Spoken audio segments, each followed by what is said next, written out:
안녕하세요. 김호준입니다. 북한이 다시 미사일을 쐈습니다. 이번에는 정점 고도 2,800km, 비행거리는 933km라고 북한은 주장했습니다. 소위 ICBM이라는 겁니다. 일본 방위성은 군사적 위협은 매우 커졌으나 ICBM인지 결론 내지 못했습니다. 러시아 국방부는 미사일 공격 경보 시스템이 북한 미사일을 추적했고 533km 고도의 비행거리는 510km로 ICBM이 아니라고 발표했습니다. 미 태평양 사령부는 ICBM이 아니라 중거리 미사일이고 북미 항공 우주사령부는 미국 본토에 위협이 되지 않는다고 발표했습니다. 사실 ICBM 기술은 새로운 게 아닙니다. 북한이 인공위성을 쏘아올린 순간부터 그 개발은 시간 문제였죠. 이번 미사일이 설사 ICBM이 아닌 것으로 판명이 나더라도 머지않아 이 기술을 보유하게 될 겁니다. 그러니까 정말 중요한 건 이게 ICBM이 맞냐 아니냐가 아니야. ICBM이 설사 맞다 한들 미 본토까지 날아갈 수 있는 게 맞다 한들 그럼 북한이 다음날 미국에 핵을 쏩니까? 그럼 그날이 북한 지구상에서 사라지는 날이 되는 거 아닙니까? 북한 전체 핵 보유량이 미군 핵 잠수함 한 대가 보유한 양에도 미치지 못하는 상황입니다. 그러니까 어제 사건은 군사적 의미보다는 전략적 외교적 차원에서 바라보고 해석해야 될 사건이죠. 그런데 어제 우리 언론은 ICBM 맞는 것 같다며 이제 미 본토 타격이 가능하다는 수많은 기사를 쏟아냈습니다만 정작 이런 전략적 외교적 분석 기사는 거의 없었습니다. 저는 북한 미사일도 걱정이지만 이런 언론 환경도 그만큼 걱정됩니다. 김호준 생각이었습니다.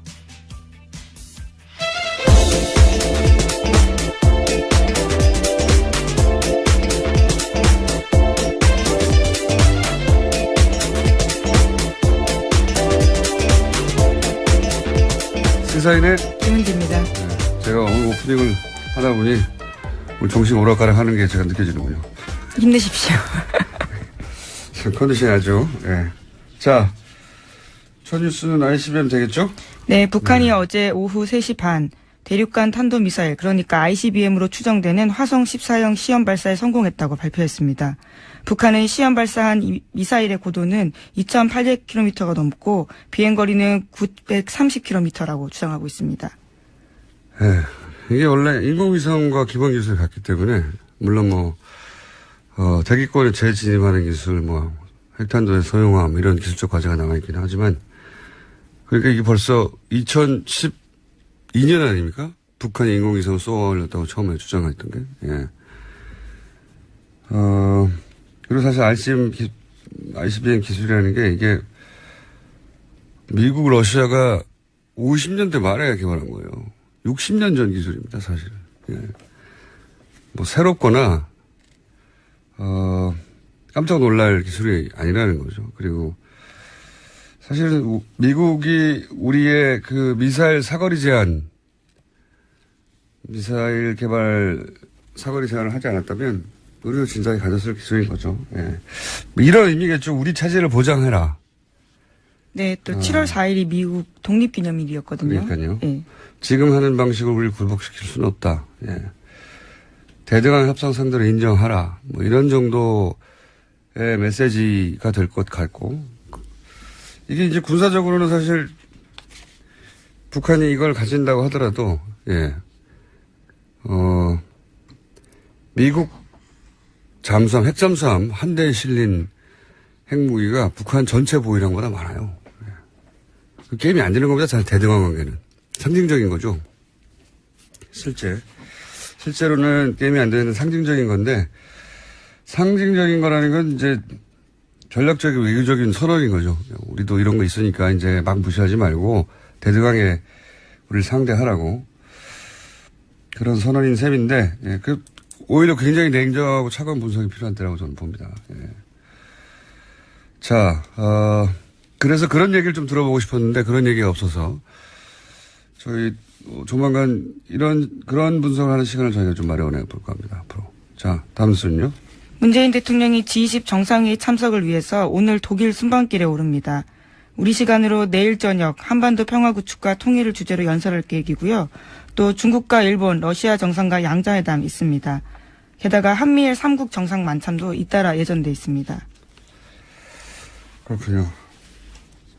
제가 아까 오프닝을 보통 메모로 써놓고 하는데 오늘은 오프닝을 다 못 썼어요. 여차저차해서. 나중에 한번 들어봐야겠습니다. 앞뒤 말이 되는지. 뜬금없이 고백을 또 이렇게 하십니까? 아니, 이 ICBM에 대해서 오프닝에서 했어야 할 말을 지금 좀 전에 했거든요. 그래서 내가 그 말을 했나 안 했나 생각이 안 들어. 비슷한 취지 이야기를 하신 걸로 비슷한 취지 이야기. 예. 네. 대충 퉁으로 알아들어 주십시오. 자, G20 또 해외에 나가시네요. 예. 네, 4박 6일 일정이고요. 거의 곧바로이죠. 미국 한국에는 갔다가. 언제 있습니까? 근데 제가 알기로는 여기, 그러니까 독일 연설, 그 독일 한 재단에서 그 연설할 것으로 예정돼 있어요. 거기 지금 시진핑 주석도 독일 방문했을 때 연설했던 재단이죠. 아마도 거기서 이제 뭐 과거 베를린 선언처럼 어떤 일종의 대북 독트린 같은 거 발표할 예정이었던 것으로 알고 있는데 문구가 일부 수정되겠네요. 아무래도 지금 환경이 변하다 보니까요. 영향을 받을 것으로 보입니다. 네. 근데 기본적으로 저는 이 ICBM 가지고 이제 굉장히 크게 어제 하루 종일 보도가 됐는데 그럴 일은 아니라고 봅니다. 네. 어떤 메시지, 어떤 의도인지를 파악하고 예, 대응할 일인 것 같습니다. 이걸 무기로 바라보고 자꾸 거리가 얼마니 할 일은 아닌 것 같고요. 자, 다음 뉴스는요.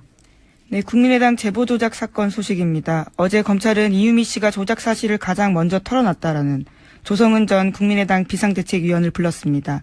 그런데 조 전 비대위원은 출두 전에 언론과 인터뷰를 했는데 여기서 눈에 띄는 말이 있습니다. 조 전 비대위원에 따르면 이유미 씨가 이준석 전 최고위원이 선거는 이기면 되는 것이다. 그러니까 선거는 이기면 게임 끝이다 라면서 자료를 독촉했다라고 합니다. 관련 증거를 다 갖고 있다고 주장도 했는데요. 이에 따라 사태가 심각하다고 본 조 전 비대위원이 검찰에 적극 서명하라고 이유미 씨에게 충고하기도 했다고 합니다. 이 전후 대화가 없이 이제 이 문구만 나와서 근데 이제 전후 대화가 어떠냐에 따라서는 뭐 그 자료가 사실이 아니라 하더라도 뭐 그 자료가 만들어낸 것이라 하더라도 선거만 이기면 되는 거 아니냐 하는 그런 의미로 취지로 이유미 씨는 받아들였다 이렇게 얘기할 수 있겠네요. 예. 그 말을 계속 반복적으로 했는데 그 말이 무슨 소리야? 뭐 만들어내는 거 아니야? 이기면 되니까 이렇게 받아들였다고 주장할 수는 있겠고. 예. 이준석 전 최고위원은 아니다. 그런 말이 아니라, 선거라는 게 결국 승리가 모든 것이다. 라는 일반론적인 이야기다. 뭐 이렇게 주장할 수가 있겠네요. 이 말만 가지고는 어떤 결론을 내기 어려울 것 같고, 예. 어쨌든 그런 공방이 지금 있겠습니다. 검찰. 네, 이제까지 국민의당 진상조사단에서 밝힌 것과 좀 다른 결의 이야기들이 계속 나오고 있는 거죠. 알겠습니다. 관련 뉴스가 또 있나요? 네, 해당 사건 터진 지 오늘로써 열흘째입니다. 어제 국민의당에서는 침묵을 지키고 있는 안철수 전 대표를 향해서 사과를 촉구하는 목소리가 공식적으로 제기됐습니다. 김태일 국민의당 혁신위원장인데요. 기자간담회를 열어서 안 전 대표의 사과 문제에 대해서 언급했습니다. 빠르면 빠를수록 좋다면서 안 전 대표의 신속한 사과를 요구한 겁니다. 뭐 이 이야기는 초반부터 나왔죠. 이제 발언 타이밍은 사실상 늦었다고 보고 남은 메시지가 별로 없거든요. 저는 물론 실제 정계 은퇴를 할 거라고 생각하지는 않습니다만 정계 은퇴에 준하는 메시지가 나오거나 정반대로 대단히 공세적으로 공격적으로 사과도 하지만 방점은 본인이 직접 이 위기를 극복해내겠다 전면에 서서 이런 두 가지 정도밖에 메시지가 남지 않은 게 아닌가. 예. 이제 뭐 사과는 큰 의미가 없죠. 네, 김태일 위원장도 어제 신뢰 회복의 요체는 책임이다라고 강조한 바가 있거든요. 책임져야 된다라는 거죠. 이분은 계속 그런 주장을 하고 있는데, 네. 그거는 혁신위원장이나 혹은 당내 주장 요구, 보다는 한철수 전 대표가 이제 이 정도의 발언을 해야 더 이상 새로운 내용이 나올 게 없다 하는 시점은 가야 나오겠죠. 한참 걸릴 거라고 봅니다. 이제. 이미 늦어졌는데요, 뭐. 자, 다음 순위요. 네, 국정농단 관련된 재판 소식입니다. 어제는 이재용 삼성 부회장 뇌물죄 재판에서 안종범 전 수석이 증인으로 나왔습니다. 안 전 수석이 자신의 수첩 내용을 설명하고 관련 내용이 모두 사실이라고 인정했습니다. 특히 박근혜 전 대통령 말이 빨라서 자신의 의견을 넣을 틈이 없었다라는 진술도 했고요. 또 이제까지는 자신의 재판에서는 업무 수첩 일부가 위법하게 수집된 증거라고 주장해 왔는데 어제는 관련된 내용들을 인정한 겁니다. 안종범 수첩, 실록, 앞으로 역사에 길게 기록될 것이고, 아마도 한 두세대, 오늘 발음 많이 세네요. 두세대 혹은 세세대, 혹은 네세대, 이 정도쯤 지나면, 박물관에 있을 거라고 봅니다. 국보로 지정해야 된다라는 네티즌 의견도 있더라고요. 좀 너무 과하고요. 하지만, 박물관에는 들어갈 정도의 사료적 가치는 충분하다고 봅니다. 네, 그것이 우리나라 헌정 역사상 어떤 사태를 불러오는데 결정적 기여를 했느냐, 뭐 이런 차원에서 남아있는 물증이잖아요. 예, 말이 아니라. 사람도 가고 말도 가겠지만, 예, 계속 남는 물증이니까. 근데 이제 이런 것들, 그러니까 삼성이, 뭐 재벌이 어떻게 하면 좋다라고 재벌 오너가 대통령한테 말하는 걸 민원이라고 합니다, 민원. 말만 하면 민원이고요. 그런데 거기서 다시 주고받는 게 있으면 청탁과 뇌물이 되는 거죠. 그렇죠. 네, 주고받은 게 핵심입니다. 그런데 이제 주고받은 이야기도 나오겠죠. 예, 이 수첩에. 네, 관련된 내용들 계속해서 말씀드리면 지난해 5월 22일자 안종범 전 수석의 수첩에 보면 이런 내용 쓰여 있습니다. 박상진 삼성전자 사장 수주 도와줄 것이라는 박근혜 전 대통령 지시사항이 쓰여 있고요. 또 지난해 2월 21일자에는 삼성 이재용 싱가폴 글로벌 제약회사 세제 혜택, 리스트 달라, 환경 규제 많다, 삼성 LG 리스트 주면 환경부에 알려 풀어야 라는 박근혜 전 대통령 지시사항이 쓰여 있다고 합니다. 이거에 이어서 이제 말씀 자료, 이런 대화들이 이제 말씀 자료를 기본적으로 갖고 박근혜 전 대통령이 재벌들을 만나서 이야기를 나눴고, 그런 다음에 그때 오갔던 대화의 구체적인 내용을 또 안종범 수석이 수첩으로 적었다. 예, 다시 적은 거죠. 이런 사이클이지 않습니까?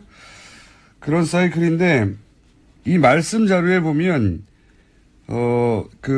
대기업, 재벌들의 이권에 관련된 내용이 쭉 있죠. 뭐, 면세점이나, 뭐, 경영권 승계나 환경 규제 이런 이야기들을 쭉 있고, 그러면 이런 이야기들을 박근혜 전 대통령의 주장으로는 국가 경제를 위해서 했다는 거잖아요. 요약하면 국가를 위해서. 그런데 그 반대편에 적혀 있는 건 K스포츠와 미르예요. 돈 얼마 냈나. 네, 어제 관련된 증언들을 청와대 행정관들이 나와서 했습니다. 직접 작성한 행정관들이요. 그러니까요. 이게 이제 이 자료에 한쪽에는 기업들의 민원, 다른 한쪽에는 K스포츠와 미르재단에 돈을 얼마 냈냐. 이게 적혀 있단 말이죠. 이게 청탁과 뇌물이 아니고 뭡니까? 국가 경제가 K스포츠하고 미릅니까? 게다가 아무에게도 말하지 말고 비밀스럽게 작업하라라는 지시도 받았다고 하고요. 담당자들은 기업별 말씀 자료 작성하는 건 이례적인 일이라고 당연하죠. 네, 진술하기도 했습니다.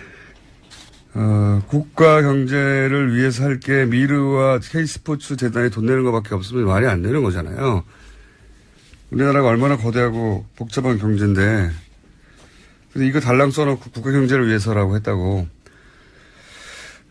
근데 이제 그게 아니라는 정황들이 많이 나오고 있지만, 박근혜 전 대통령은 이제 한 번도 인정한 적이 없고, 심지어는, 미르재단 혹은 K스포츠 재단에 돈 내라는 얘기 적혀 있는 것에 대해서는 안종범 수석이 열심히 해서 그런 거라고. 네, 너무 과도한 충성을 했다라고 주장하고 있죠. 그러게 말입니다. 기를 쓰고 했다라고 그러니까, 이야기를 했습니다. 글쎄 왜 이런 게 적혀 있냐 그래도 글쎄 그거는 안종범 수석이 기를 쓰고 K스포츠하고 미르재단을 챙겼다는 거잖아요. 예. 기를 쓰고. 왜 그랬는지 모르겠다며 충성심이 과도해서 그런 거 아니겠냐고 아니었네요 하고 이렇게 얘기를 했다고 하니까. 네, 그래서 어제 안전수석이 강한 톤으로 말한 걸 수도 있는데요. 모두 박 전 대통령이 시켰다라는 거죠. 너무 당연한 거 아닙니까? 그리고 다른 이야기를 정원양원 했더니 너무 빠른 속도로 말을 전해줘서 다른 건 하나도 적을 시간이 없었다는 거잖아요. 예. 얼마나 대단합니까? 대통령 한 말만 적힌 수첩이 수십 건이고, 예. 그 수첩으로 재판을 했다는 게.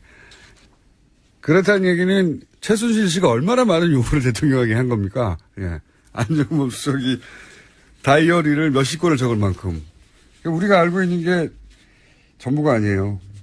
저는 그 문장들을 해석을 못했거나 이제 검찰이 그 수첩을 봤다 하더라도 당장 기소된 사안에 관해서만 그리고 워낙 짧게 단어로 되어 있으니까 사안에 관해서만 엮었을 거 아닙니까? 예, 아무래도 그렇습니다. 저희도 내용 대충 다 봤는데요. 시사인이요? 예, 네. 저희 의입수에서 다 봤습니다. 보도도 몇 차례 했는데. 그러셨군요. 예, 국내 정치 개입했던 내용들도 있고요. 예. 굉장히 다양한 내용들이 있습니다. 의료 규제와 관련된 내용도 있고. 네, 굉장히 많은데 당장 기소된 것, 당장 눈앞에 있는 사건과 관련된 것만 지금 뽑아서 보도되고 있는 거거든요. 근데 그 전체가 대통령의 지시사항이라고 하니 우리가 아직 전혀 감도 못 잡았던 큰 사건들이 그 안에 여전히 숨어 있다고 보는데 저는 차근차근 해보죠. 예. 자, 다음 순요.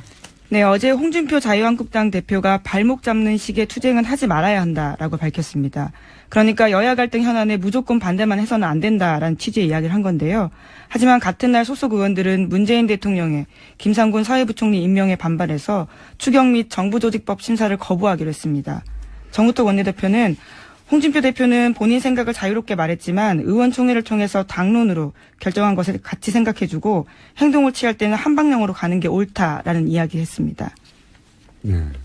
한마디로 지금 당대표가 새로 뽑혔는데 원내대표가 원내대표 하고 싶은 대로 하고 있다는 거죠. 예. 그렇죠. 전혀 발을 맞추고 있지 않는 겁니다. 이게 당내 주류에게 홍준표 신임 대표의 영향이 안 서고 있다. 네. 당내 알력, 권력 구도가 복잡한 거죠. 사실 대중적인 정무적 감각은 홍준표 대표가 탁월한 편이죠.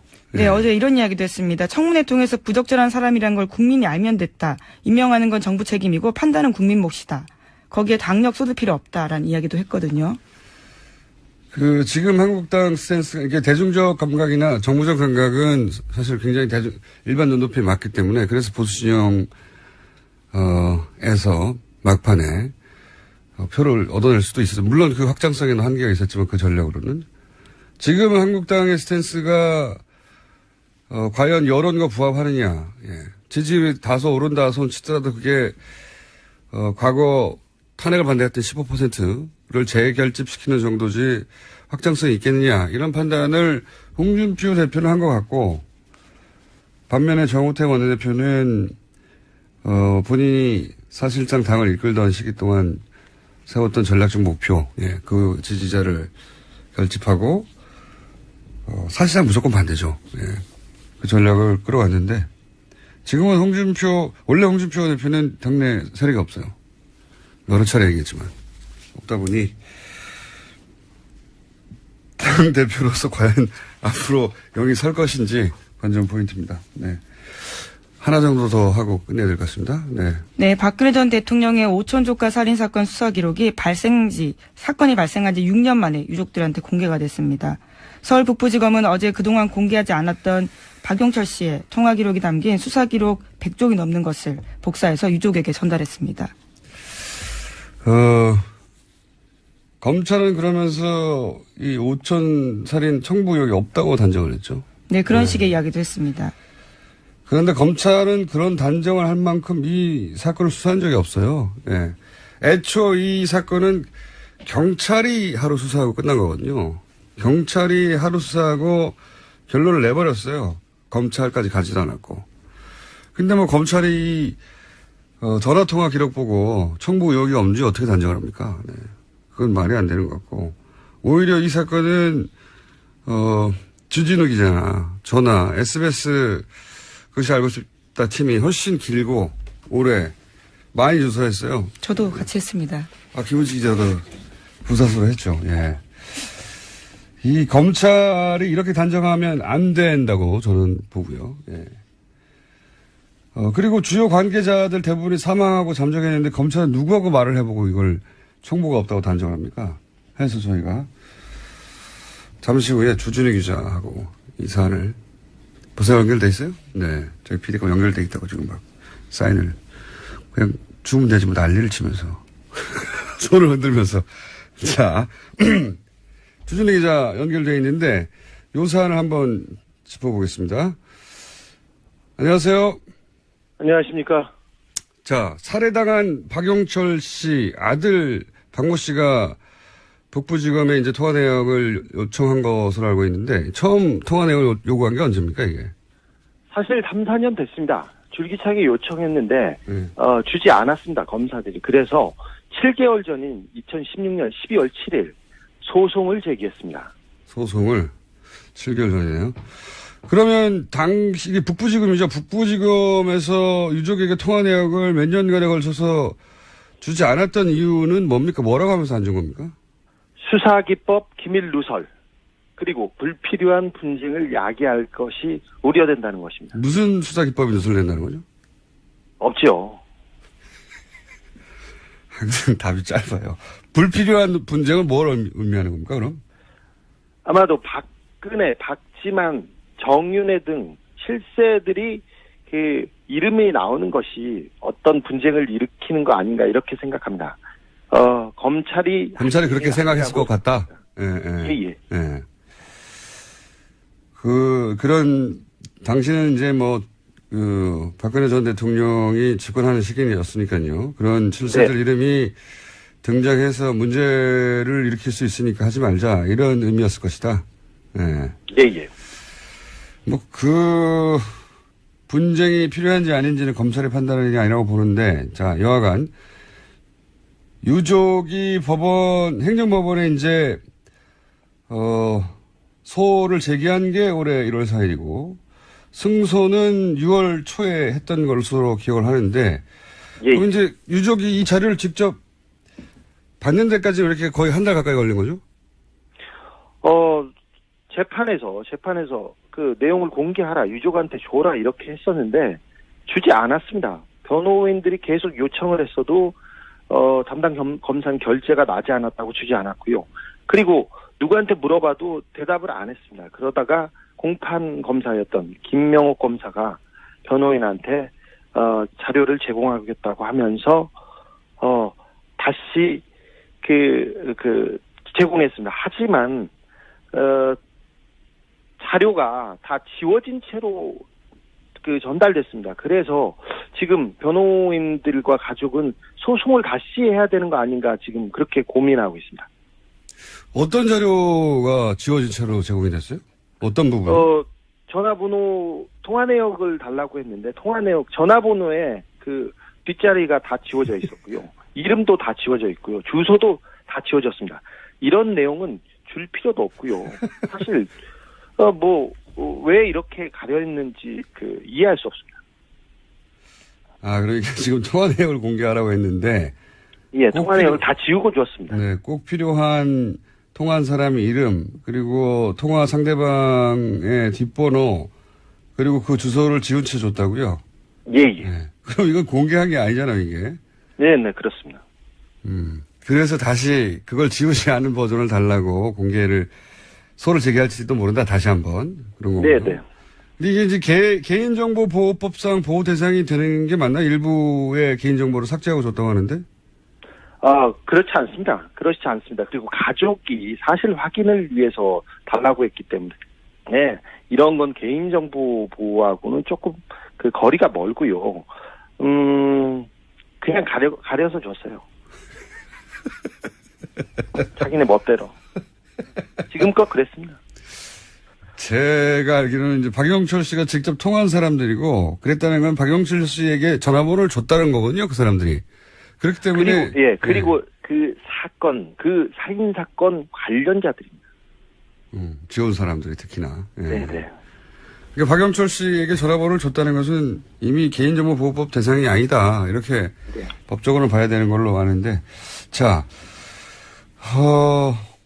그러면은 이 공개된 자료, 뭐 중요한 정보들은 지워진 채로 왔다고 하긴 하는데 이제 그 중에 안 지워진 부분을 통해서 확인할 수 있는 부분은 없습니까? 예를 들어서 뭐 경찰 수사 기록과 박영철 씨의 뭐 마지막 행적이 일치한다 안 한다라든지 이런 내용은 확인할 수 있는 부분인가요? 지워진 것만으로는 뭐 사건 관계를 지금 확인하기는 어려운데요. 사고 당일날 밤에 10시 36분에 통화한 내역이 있습니다. 그런데 이 내역 하나만 보더라도 박용철 씨가 마지막 있었던 행적과는 거리가 멉니다. 그러니 그 단초 하나만 가지고도 경찰 수사, 검찰 수사가 얼마나 부실했는지 말할 수 있습니다.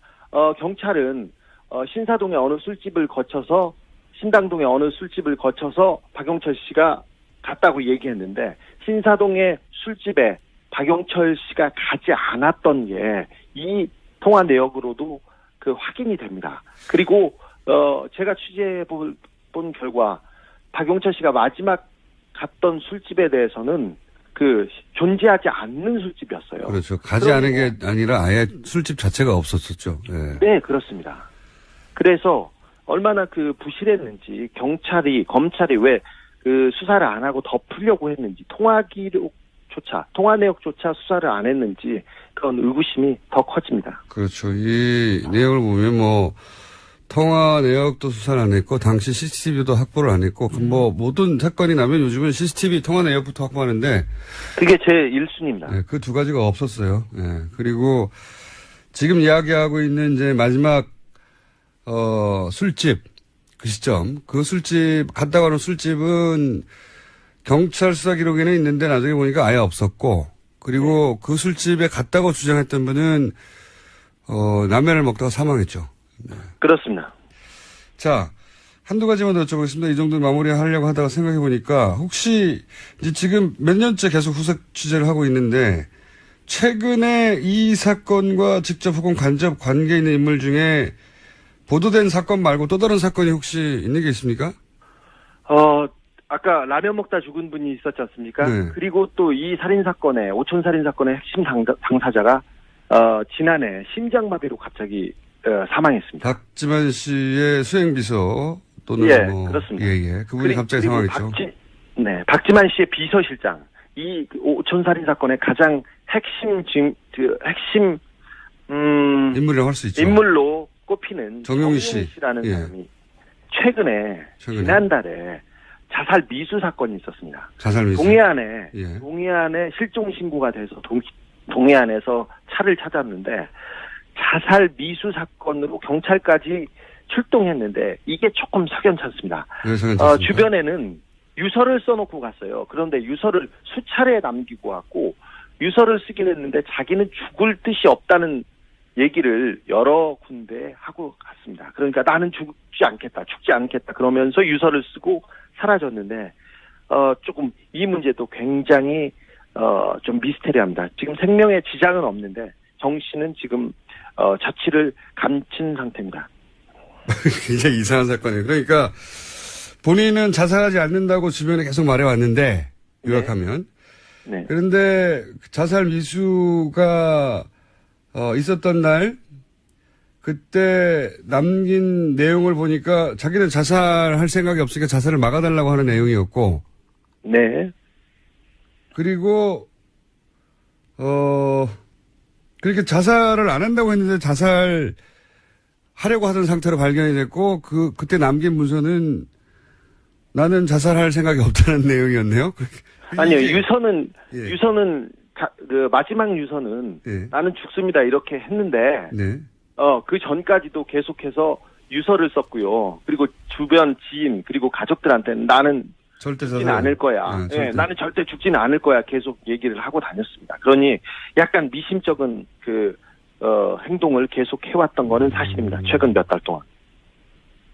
그러니까 이제 소위 본인이 주변에는 자기는 안 죽는다, 절대 자살 안 한다라고 말을 하고 자살 미수 사건이 있긴 했으나 이게 혹시 자살 당할까봐 하는 게 아니라 무서워서 두려워서 이런 이해하지 못하는 일들을 한 것이 아닌가 뭐 이렇게 해석될 수 있는 소지가 있다는 거네요. 예. 네, 수사 관계자도 자살 시도가 아니라 자살 당할 것 같은 시도였다고 그렇게 얘기를 합니다.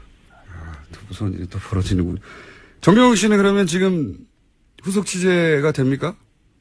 네, 지금 병원에서 나와서 어디에 잠적해 있는데요. 어느 절 주변을 이렇게 전전하고 있다고 하는데, 사실 정용희 씨가 조금 두려움에 떤 지가 좀 몇 달 됐어요. 이분은, 박지만 씨한테 버림을 받았고, 정윤혜 씨는 친척형입니다. 친척한테 버림을 당해서, 지난해부터 계속해서 조금, 자기가 신변의 위협을 받고 있다는 얘기를 하고 다녔었습니다. 그래서 지금 쫓고 있습니다. 그런데 지금은 자취를 감춘 상태입니다. 네. 참고로 정용희 씨는 신동욱 씨 주장에 의하면 사망한 박용철 씨에게 중국에 가서 신동욱 씨를 해치우라고 하는 박지만 씨의 지시를 전달한 당사자입니다. 네, 직접 오도한 사람입니다. 네, 물론 신동욱 씨의 주장입니다. 정용희 씨는 부인하고 있고요. 그런데 이제 이런 일이 있다고 하네요. 알겠습니다. 오늘 여기까지 듣겠습니다. 감사합니다. 네. 시사인의 주진우 기자였는데 항상 주진우 기자하고 인터뷰를 하면 이상해요. 여기까지 하겠습니다. 네, 시사인 김은지였습니다. 감사합니다. 수요일 3부에 있었던 가장 인기 있는 코너였죠. 예, 그런데 아니군요. 화요일 3부에 있었었군요. 예, 그런데 수요일 2부로 옮기게 된 시간입니다. 수요일 2부가 원래 이해훈 의원의 나라 걱정 시간이었는데 이 시간이 탐난다고 호시탐탐 노리시다가 이해훈 의원이 당대표로 빠지시면서 이 시간대를 내놔라.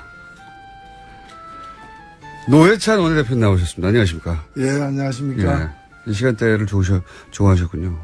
아니요, 제가 화요일 날 마치고 이제 바로 의원총회가 있기 때문에 시간이 좀 겹쳐가지고. 아, 그래서 항상 바쁘셨구나. 예. 조금만 시간이 늦어도 이제 그냥 가야 된다고 막 그러셨거든요. 사건 사고가 제법 좀 있습니다. 지난 한 주 동안 또. 일단 가장 최근인 홍준표 전 대표, 물론 예상하셨지만, 홍준표 전 대표가 아니죠. 이제 대표도 다시. 예. 한 번 대표를 하셨다가, 이제 5년 만에 다시 대표가 됐는데, 일단, 축하든 뭐든 한마디 해주셔야죠. 공식적으로. 예. 경남도지사를 또 지냈기 때문에 저하고도 각별한 관계가 없지 않고. 예. 여하튼, 당의 또 대표로 지금 현재 자유한국당이 매우 어려운 처지 아닙니까? 그런 당의 또 대표로 선출됐기 때문에 일단은 뭐 어려운 짐을 맡은 데 대해서 축하드리고. 어려운 짐을 맡은 데 대해서 축하드리고. 뭐 꼭 그런 뜻은 아니고 하여튼 축하드리고. 예. 또 잘 헤쳐나가시길 또 기대합니다. 알겠습니다. 근데 지금 홍준표 대표의 영이 잘 안 쓰는 것 같아요. 본인은 지금 정부가 하는 일, 다 반대하는 이런 방식은 아니라고 본다라고 했는데, 정우택 원내대표는 그대로 가고 있거든요. 일단은 자유한국당의 원내 대책을 보면은 최대한 이 차별화를 통해서 존재감을 보여주겠다는 것이고. 최대한의 태클, 예. 그 차별화를 여당과의 차별화만이 아니라 경우에 따라서는 다른 야당과의 어떤 차별화까지도 서슴지 않고 선택하는. 그래서 가장 강력한 노선을 보여주겠다라는 게 일단은 원내 노선인 것 같아요. 네네. 근데 이제 홍준표 대표가 이제 취임하면서 그와는 좀 다르게 인정할 건 인정하고 넘어가야 되지 않느냐라는 말을 했는데 일단 말은 그것까지 했는데 행동은 아직 그까지 안 나아가는 것 같아요. 정우택 원내대표 거기에 대해서 코멘트한 걸 보면 원내총회, 의원총회에서 결정한 사항이니까 강경 노선으로 계속 가겠다는 정도의 취지로 얘기를 했거든요. 그러니까 홍준표 당대표는 그렇게 생각하는지 몰라도 의원들은 그렇게 생각 안 하고 우리는 그렇게 안 해왔어. 라고 튕기는 것 같은데요, 지금. 그러니까 이 당이 지금 선거에 패배는 했지만은 다음 목표나 향후 전망에 대해서 나름대로의 자신감과 결기를 가지고서 같이 움직여 나가는 그런 상태가 지금 아닌 거죠.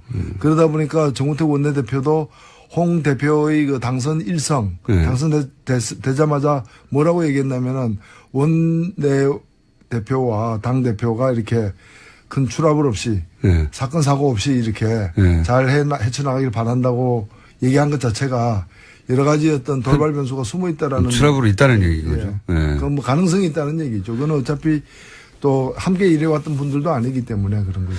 정우택 원내대표가 또 한편으로는 이참에 본인의 존재감을 세우고 정치적으로 더 크려고 하는 것도 있는 것 같아요. 예. 예, 근데 어떤 방향이 됐든 간에 지금 우리가 좀 제가 지적하고 싶은 건 뭔가면은 자유한국당 자신이 지금 기로에 서 있어요. 그래서 보수의 본당으로 다시 일어서느냐, 아니면 수구 잔당으로 몰락하느냐. 과거 자민련이 없어질 때부터도 보면은 그냥 한 번에 가거든요. 맞습니다. 정당이라는 게 한 번에 갑니다. 예, 그래서 열린우리당도 마찬가지였어요. 한 번에 갑니다. 예. 예. 한 번에 뜨기도 하지만. 예. 그래서 그런 기로에 서 있기 때문에 사실은 근본적인 좀 여러 가지 문제들에 대해서 그 내부에서 이렇게 확인하고 또 국민들에게도 보여줄 바가 많은데 아직도 예를 들면은 그쪽에 당원권은 정지됐다고 하나 박근혜 전 대통령이 여전히 당원이지 않습니까? 예.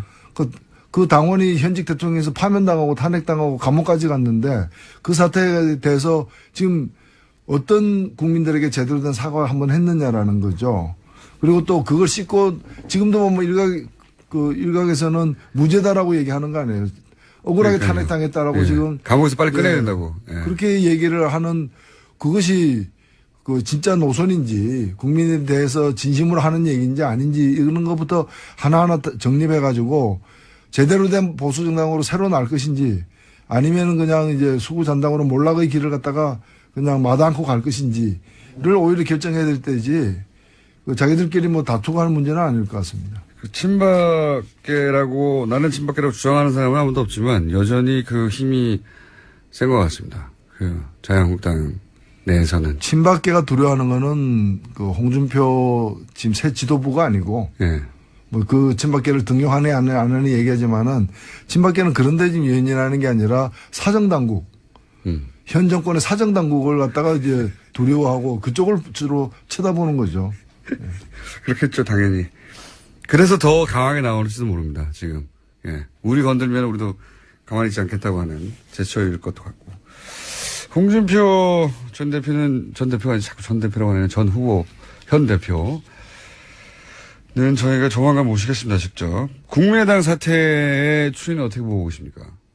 예, 뭐, 일단 1차 관문은 검찰 수사를 통해서 국민의당이 스스로 조사한 바 내용 중에 좀 미진한 것으로 지적되고 있는 부분들, 발표하는 과정에서 당의 적극적인 권유 내지 또는 이제 인지가 있었는지, 그 다음에 발표한 직후에 5월 9일 선거일 전까지, 즉, 발표할 때는 몰랐다더라도 하루 이틀 후에 제대로 알았다면 선거가 투표일 전에 이걸 바로잡는 노력을 당이 해야 될 의무가 있는데, 그렇죠.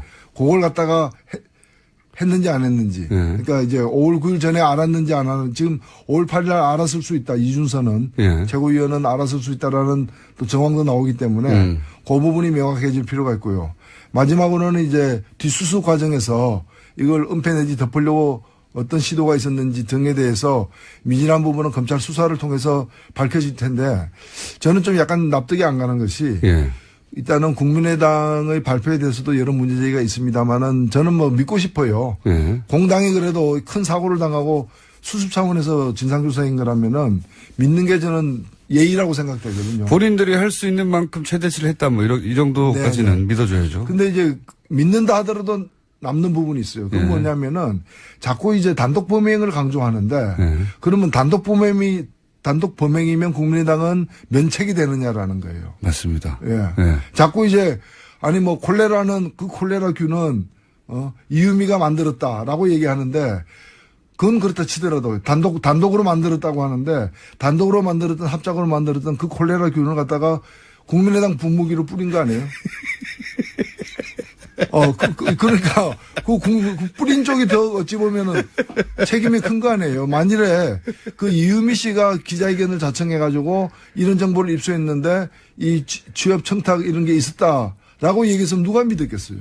그렇죠. 국민의당이 자기 이름으로 국민의당이라는 공신력 있는 정당의 타이틀을 걸고 공식적으로 발표했기 때문에 많은 국민들이 믿은 거 아니에요? 맞습니다. 제가 지난번에 국정원 댓글보다도 더 안 좋다고 죄질이 나쁘다고 얘기했는데 국정원 댓글은 익명으로 단 댓글이잖아요. 예. 그 험담이나 욕설, 비방이 익명인데 이거는 뭔가 하면은 국민의당이라는 시중의 브랜드로다가 이거는 괜찮은 제품입니다 이라고 한 거예요. 그러니까 가습기 살균제도 그 유명한 회사들에서 나온 거하고 이름 처음 보는 이상한 조그만한 영세업체에서 나온 거하고는 그 소비자들에 대한 설득력이 다르잖아요. 피해 규모도 달라지는 거예요. 그렇기 때문에 이것을 국민당 이름으로 공개해서 영향을 미친 데 대한 그런 어떤 이 반성이나 사과나 이 대목이 잘 안 보이고 그냥 이거는 저 사람이 단독으로 만든 거예요. 그 얘기만 하고 있다는 거예요. 이게 자동차 회사 같으면 전량 리콜 아니겠어요?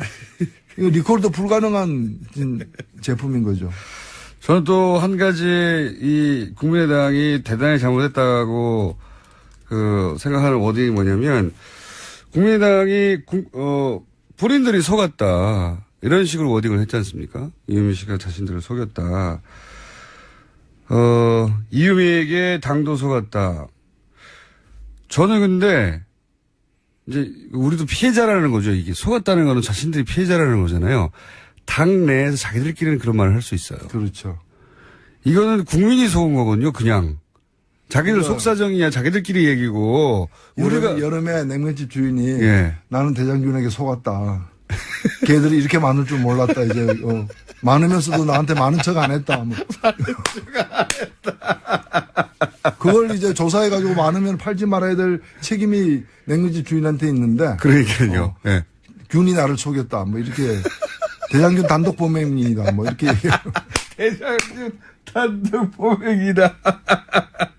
아니 초반에 홍준표 대표 얘기하실 때는 이게 아무래도 홍준표 대표 그동안 많이 공격하셨으니까 살살 하실려나 보다 했더니 점점점 앞으로 기회가 많겠죠. 뭐. 기회가 많겠죠. 균이 나를 속였다. 아니 저는 이거는 해서는 안 될 말을 했다고 생각하거든요. 자기들도 속았고 국민도 속았다. 뭐 이런 식으로 얘기하는데 그러면 자기들도 피해자고 국민들도 피해자라는 얘기잖아요. 국민들 입장에서 보기에는 국민의당이 속인 거예요, 그냥. 이분 씨가 누군지 알지도 못하고. 그런 이제 생각이 들 수 있겠죠. 그러나 공당에서 그런 제보를 갖다가 아무리 뭐 당직자가 얘기했다 하더라도 엄청난 그 사실을 갖다가 확인도 안 하고 바로 얘기할 수는 없는 것이고. 그러니까요. 이 다 모든 것이 드러난 상황에서는 그 점에 대한 어떤 죄책감 이런 게 커야죠. 그게 정상이죠. 그러니까 냉면집 주인이 정확한 비유 맞습니다. 냉면집 주인이 균이 나를 속였다고. 우리도 피해자라고. 네. 대장균은 말이 없다. 뭐 이런 대장균은 말이 없다. 심상정 대표님도 그런 표현을 하긴 하셨어요. 국민의당 꼬리를 잘라도 너무 짧게 잘랐다. 심상정 대표님도 뭐랄까요. 노회찬 원내대표님이 하시는 비유를 보면서 항상 부러웠을 거예요. 갑자기 왜 주제가 또 이상한 데로 생각해요. 그래서 이런 발언을 하신 것 같은데. 자, 그래도 그렇고 하나 더 주제를 다뤄보고 오늘 끝내야 되겠습니다. 이 ICBM, 북한의 ICBM 발사에 대해서는 어떻게 바라봐야 됩니까? 어떻게 논평하시겠습니까? 예, 뭐 일부 언론에서는 문재인 대통령이 미국을 방문해 가지고 북한에 대해서 이렇게 핵 동결하면 대화 프로그램으로 들어가겠다라고 제안을 하자마자 ICBM을 쏘음으로써 우리의 제안을 거부한 것처럼 얘기하는데 저는 그렇지 않다고 보고요. 저도 거꾸로 해석하거든요. 그렇죠. 어찌 보면은 북한이 이걸 쏜 건 뭔가 하면 대화와 협상을 압박했다. 누구에게? 미국과 한국에게. 사실 이제 다만 대등한 상대로 우리를 대해라 이거 아닙니까? 그런죠. ICBM이라는 게 대륙간 탄도미사일이고 이건 아시아 대륙에서 아메리카 대륙으로 쏜 거기 때문에 아메리카에 있는 나라 USA 대화의 광장으로 나와라.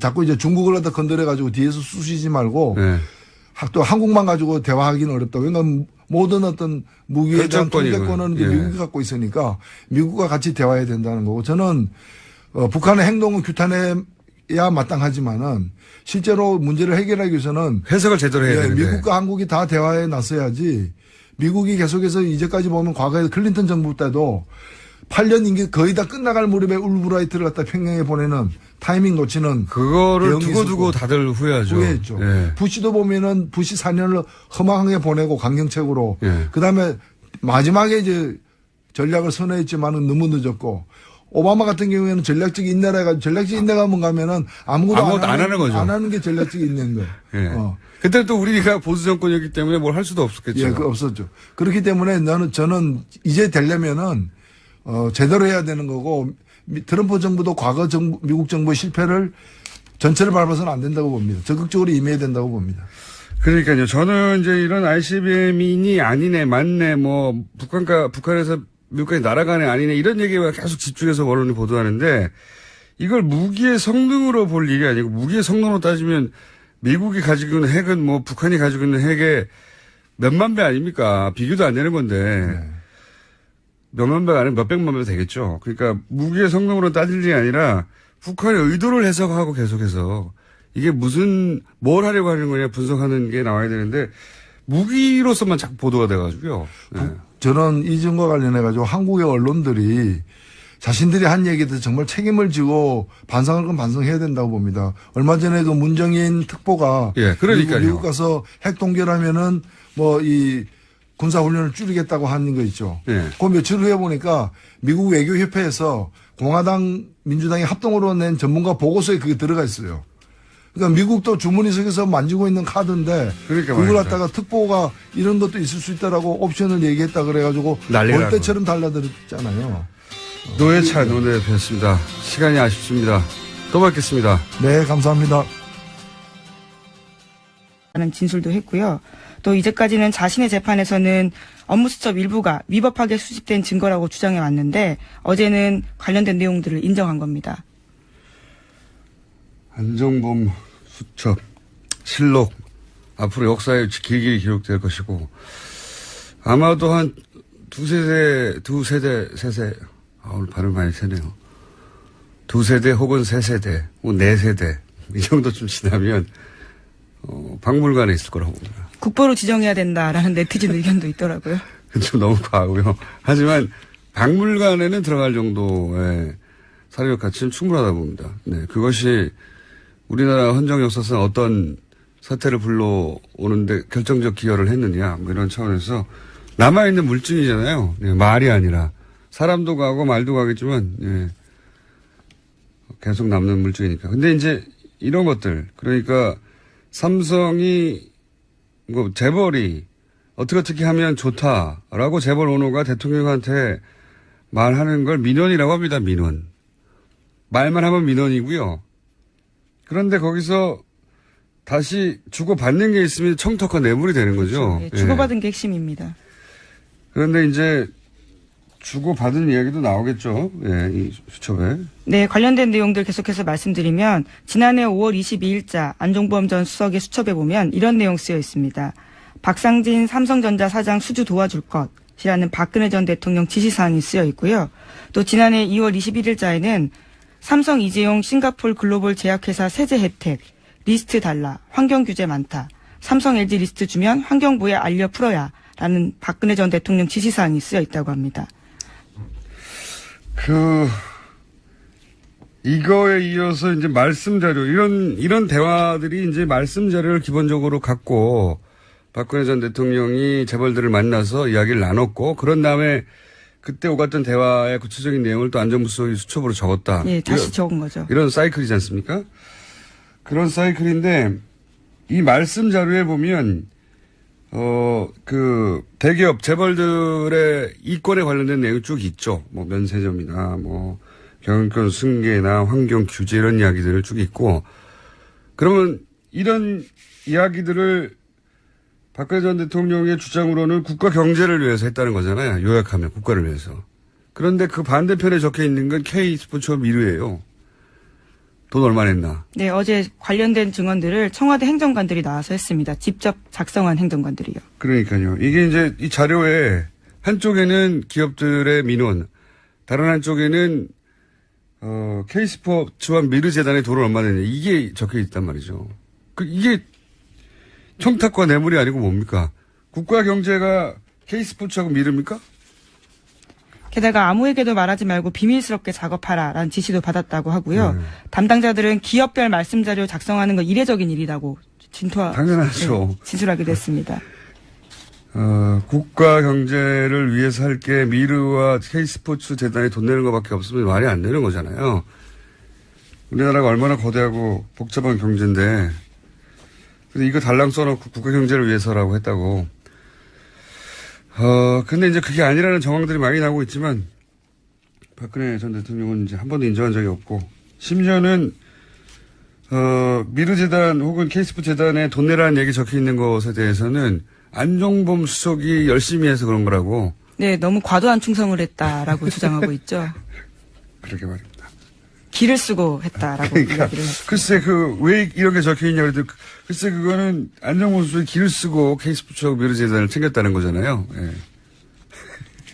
기를 쓰고 왜 그랬는지 모르겠다며 충성심이 과도해서 그런 거 아니겠냐고 아니었네요 하고 이렇게 얘기를 했다고 하니까. 네, 그래서 어제 안 전 수석이 강한 톤으로 말한 걸 수도 있는데요. 모두 박 전 대통령이 시켰다라는 거죠. 그거 너무 당연한 거 아닙니까? 그리고 다른 이야기를 정원양을 했더니 너무 빠른 속도로 말을 전해줘서 다른 건 하나도 적을 시간이 없었다는 거잖아요. 예. 얼마나 대단합니까? 대통령 한 말만 적힌 수첩이 수십 건이고, 예. 그 수첩으로 재판을 했다는 게. 그렇다는 얘기는 최순실 씨가 얼마나 많은 요구를 대통령에게 한 겁니까? 예. 안정범 수석이 다이어리를 몇십 건을 적을 만큼. 우리가 알고 있는 게 전부가 아니에요.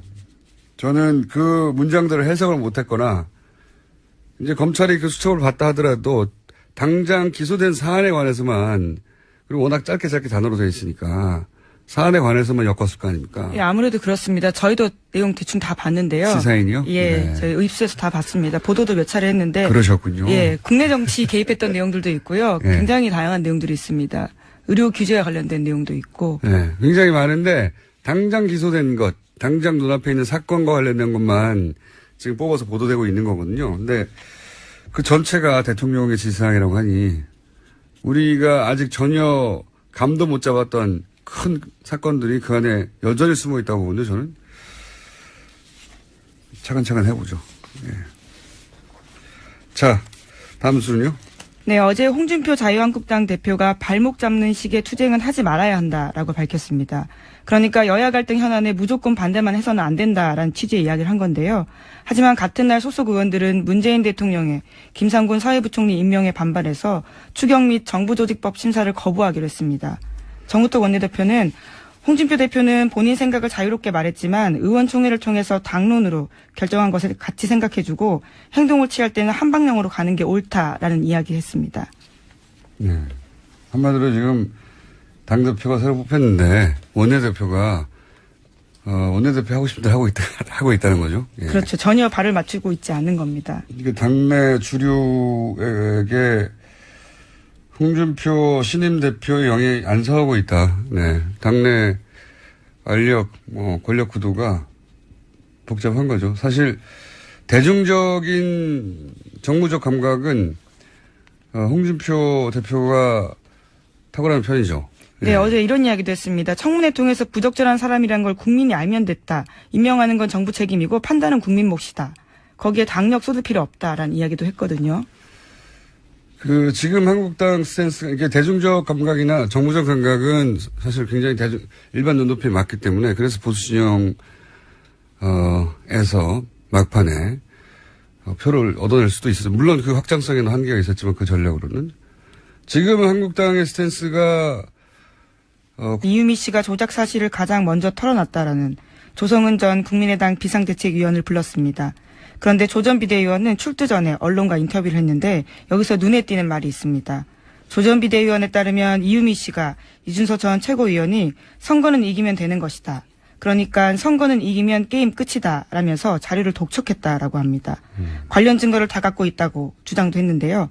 이에 따라 사태가 심각하다고 본 조 전 비대위원이 검찰에 적극 서명하라고 이유미 씨에게 충고하기도 했다고 합니다. 이 전후 대화가 없이 이제 이 문구만 나와서, 근데 이제 전후 대화가 어떠냐에 따라서는 그 자료가 사실이 아니라 하더라도 그 자료가 만들어낸 것이라 하더라도, 선거만 이기면 되는 거 아니냐 하는 그런 의미로, 취지로 이유미 씨는 받아들였다, 이렇게 얘기할 수 있겠네요. 예. 그 말을 계속 반복적으로 했는데, 그 말이 무슨 소리야. 뭐, 만들어내는 거 아니야. 이기면 되니까. 이렇게 받아들였다고 주장할 수는 있겠고, 예. 이준서 전 최고위원은 아니다. 그런 말이 아니라, 선거라는 게 결국 승리가 모든 것이다라는 일반론적인 이야기다. 뭐 이렇게 주장할 수가 있겠네요. 이건, 이 말만 가지고는 어떤 결론을 내기 어려울 것 같고, 예. 어쨌든 그런 공방이 지금 있겠습니다, 검찰. 네, 이제까지 국민의당 진상조사단에서 밝힌 것과 좀 다른 결의 이야기들이 계속 나오고 있는 거죠. 알겠습니다. 관련 뉴스가 또 있나요? 네, 해당 사건 터진 지 오늘로써 열흘째입니다. 어제 국민의당에서는 침묵을 지키고 있는 안철수 전 대표를 향해서 사과를 촉구하는 목소리가 공식적으로 제기됐습니다. 김태일 국민의당 혁신위원장인데요. 기자간담회를 열어서 안 전 대표의 사과 문제에 대해서 언급했습니다. 빠르면 빠를수록 좋다면서 안 전 대표의 신속한 사과를 요구한 겁니다. 뭐 이 이야기는 초반부터 나왔죠. 이제 발언 타이밍은 사실상 늦었다고 보고 남은 메시지가 별로 없거든요. 저는 물론 실제 정계 은퇴를 할 거라고 생각하지는 않습니다만 정계 은퇴에 준하는 메시지가 나오거나 정반대로 대단히 공세적으로 공격적으로 사과도 하지만 방점은 본인이 직접 이 위기를 극복해내겠다 전면에 서서 이런 두 가지 정도밖에 메시지가 남지 않은 게 아닌가. 예. 이제 뭐 사과는 큰 의미가 없죠. 네, 김태일 위원장도 어제 신뢰 회복의 요체는 책임이다라고 강조한 바가 있거든요. 책임져야 된다라는 거죠. 이분은 계속 그런 주장을 하고 있는데, 네. 그거는 혁신위원장이나 혹은 당내 주장 요구보다는 안철수 전 대표가 이제 이 정도의 발언을 해야 더 이상 새로운 내용이 나올 게 없다 하는 시점은 가야 나오겠죠. 한참 걸릴 거라고 봅니다. 이제. 이미 늦어졌는데요, 뭐. 자, 다음 순위요? 네, 국정농단 관련된 재판 소식입니다. 어제는 이재용 삼성 부회장 뇌물죄 재판에서 안종범 전 수석이 증인으로 나왔습니다. 안 전 수석이 자신의 수첩 내용을 설명하고 관련 내용이 모두 사실이라고 인정했습니다. 특히 박근혜 전 대통령 말이 빨라서 자신의 의견을 넣을 틈이 없었다. 깜짝 놀랄 기술이 아니라는 거죠. 그리고 사실 미국이 우리의 그 미사일 사거리 제한, 미사일 개발 사거리 제한을 하지 않았다면 우리도 진작에 가졌을 기술인 거죠. 예. 이런 의미겠죠. 우리 차지를 보장해라. 네, 또 7월 4일이 미국 독립기념일이었거든요. 그러니까요. 예. 지금 하는 방식으로 우리를 굴복시킬 수는 없다. 예. 대등한 협상 상대로 인정하라. 뭐 이런 정도의 메시지가 될 것 같고, 이게 이제 군사적으로는 사실 북한이 이걸 가진다고 하더라도, 예. 미국 잠수함, 핵잠수함 한 대에 실린 핵무기가 북한 전체 보유량보다 많아요. 예. 그 게임이 안 되는 것보다 잘 대등한 관계는. 상징적인 거죠. 실제로는 게임이 안 되는 상징적인 건데, 상징적인 거라는 건 이제 전략적인 외교적인 선언인 거죠. 우리도 이런 거 있으니까 이제 막 무시하지 말고 대등하게 우리를 상대하라고. 그런 선언인 셈인데, 예, 오히려 굉장히 냉정하고 차가운 분석이 필요한 때라고 저는 봅니다. 예. 자, 그래서 그런 얘기를 좀 들어보고 싶었는데 그런 얘기가 없어서 저희 조만간 그런 분석을 하는 시간을 저희가 좀 마련해 볼까 합니다. 앞으로. 자, 다음 순요. 문재인 대통령이 G20 정상회의 참석을 위해서 오늘 독일 순방길에 오릅니다. 우리 시간으로 내일 저녁 한반도 평화 구축과 통일을 주제로 연설할 계획이고요. 또 중국과 일본, 러시아 정상과 양자회담 있습니다. 게다가 한미일 3국 정상 만참도 잇따라 예정돼 있습니다. 그렇군요. 제가 아까 오프닝을 보통 메모로 써놓고 하는데 오늘은 오프닝을 다 못 썼어요. 여차저차해서. 나중에 한번 들어봐야겠습니다. 앞뒤 말이 되는지. 뜬금없이 고백을 또 이렇게 하십니까? 아니, 이 ICBM에 대해서 오프닝에서 했어야 할 말을 지금 좀 전에 했거든요. 그래서 내가 그 말을 했나 안 했나 생각이 안 들어. 비슷한 취지 이야기를 하신 걸로 비슷한 취지 이야기. 기억합니다. 예. 네. 대충 퉁으로 알아들어 주십시오. 자, G20 또 해외 나가시네요. 예. 네, 4박 6일 일정이고요. 거의 곧바로이죠. 미국 한국에는 갔다가. 언제 있습니까? 근데 제가 알기로는 여기, 그러니까 독일 연설, 그 독일 한 재단에서 그 연설할 것으로 예정돼 있어요. 거기 시진핑 주석도 독일 방문했을 때 연설했던 재단이죠. 아마도 거기서 이제 뭐 과거 베를린 선언처럼 어떤 일종의 대북 독트린 같은 거 발표할 예정이었던 것으로 알고 있는데 문구가 일부 수정되겠네요. 아무래도 지금 환경이 변하다 보니까요. 영향을 받을 것으로 보입니다. 네. 근데 기본적으로 저는 이 ICBM 가지고 이제 굉장히 크게 어제 하루 종일 보도가 됐는데 그럴 일은 아니라고 봅니다. 네. 어떤 메시지, 어떤 의도인지를 파악하고 예, 대응할 일인 것 같습니다. 이걸 무기로 바라보고 자꾸 거리가 많이 할 일은 아닌 것 같고요. 자, 다음 뉴스는요. 네, 국민의당 제보 조작 사건 소식입니다. 어제 검찰은 안녕하세요. 김호준입니다. 북한이 다시 미사일을 쐈습니다. 이번에는 정점 고도 2,800km, 비행거리는 933km라고 북한은 주장했습니다. 소위 ICBM이라는 겁니다. 일본 방위성은 군사적 위협은 매우 커졌으나 ICBM인지 결론 내지 못했습니다. 러시아 국방부는 미사일 공격 경보 시스템이 북한 미사일을 추적했고 533km 고도의 비행거리는 510km로 ICBM이 아니라고 발표했습니다. 미 태평양 사령부는 ICBM이 아니라 중거리 미사일이고 북미 항공 우주사령부는 미국 본토에 위협이 되지 않는다고 발표했습니다. 사실 ICBM 기술은 새로운 게 아닙니다. 북한이 인공위성을 쏘아 올린 순간부터 그 개발은 시간 문제였죠. 이번 미사일이 설사 ICBM이 아닌 것으로 판명이 나더라도 머지않아 이 기술을 보유하게 될 겁니다.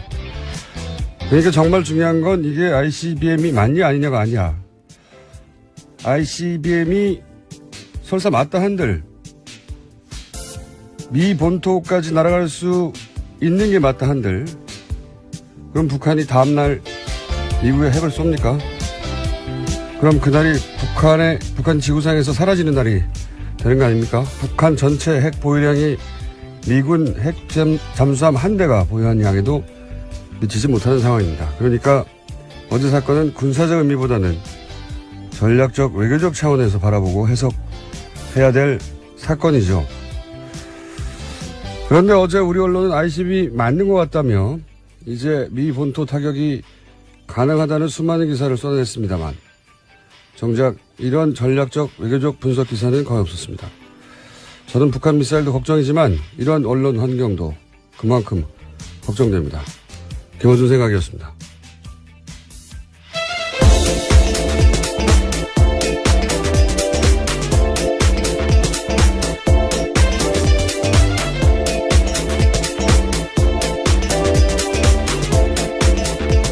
시사인의 김은지입니다. 네, 제가 오늘 오프닝을 하다 보니 오늘 정신 오락가락 하는 게 제가 느껴지는군요. 힘내십시오. 컨디션이 아주. 네. 자, 첫 뉴스는 ICBM 되겠죠? 네, 북한이 어제 오후 3시 반 대륙간 탄도미사일, 그러니까 ICBM으로 추정되는 화성 14형 시험 발사에 성공했다고 발표했습니다.